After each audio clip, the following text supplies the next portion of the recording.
அவருக்கு மீன் வயிற்றுக்குள்ளே போயிட்டு வெளியே வந்ததுனால அவருடைய முகம் வித்தியாசமாக இருக்கிறது, அவருடைய முடி வித்தியாசமாக இருக்கிறது, அவருடைய தோற்ற வித்தியாசமாக இருக்குது. இவர் சொல்கிறாரு, ஆமென், நினைவு பட்டந்தாரே இன்னும் 40 நாள் தான் இருக்குது, இங்கே அழிவு வரப்போகிறேன்னு சொல்லும் பொழுது எல்லாரும் என்ன பண்ணுறாங்க, ஃபாஸ்டிங் இருந்து உபவாசம் பண்ணி ஜெபம் பண்ணுறாங்க. ராஜா ரெட்டு உடுத்து, ஆமேன் ஆமேன், அவர் என்ன பண்ணுறாரு, உடுப்பை கலட்டி போட்டு ரெட்டு உடுத்து கொண்டு சாமியில் உட்கார்ந்து எல்லாரும் ஜெபம் பண்ணுறாங்க. மிருகங்கள் கூட என்ன பண்ணுது, தண்ணி கூட குடிக்காமல் எல்லாரும் ஜெபம் பண்ணுறாங்க.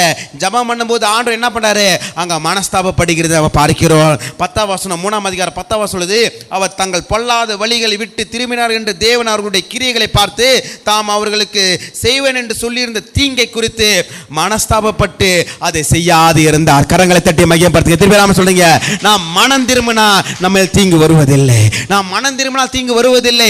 ஆமென். ஆண்டவருக்கு பிரியமில்லாத காரியத்தை நாம் செய்து இருப்போம் என்றால் இந்த நாட்களில் மனம் திரும்பும் பொழுது ஆண்டவருடைய கிருபை நம்ம அதிகமாக இருக்கும், ஆண்டவருடைய இரக்கம் அதிகமாக இருக்கும். ஆமென். பேதுரு மறுதலிச்சான், சபித்து மறுதலிச்சான், சத்தியமணி மறுதலிச்சான், தெரியாதுன்னு மறுதலிச்சான். ஆனால் மீண்டும் அவர் மனம் கசந்து அழும் பொழுது ஆண்டவர் பேதுரு மேல ஒரு இரக்கத்தை வைத்து கிருபையை வைத்து, ஆமென், பேதுரு மேல, ஆமென், பேதுரு மூலமாக பலத்த அற்புதங்களை கர்த்தர் செய்தது போல நம்ம மூலமாக கர்த்தர் செய்வாராக. கரங்கள் தட்டி மையப்படுத்துங்க. ஒன்னே ஒன்று தாங்க ஆண்டு இந்த காலை வேலை எதிர்பார்க்கிறாரு, மனம் திரும்ப வேண்டாம், மனக்கசவே வேண்டாம். ஆண்டவரே, உமக்கு பிள்ளாத காரியத்தை செஞ்சுட்டு ஆண்டவர், உமக்கு பிரியமில்லாத காரியத்தை செஞ்சுட்டு ஆண்டவர் என்று சொல்லும் பொழுது ஆண்டவர் நம்மளை மன்னிக்கிற தேவனாக இருக்கிறார்.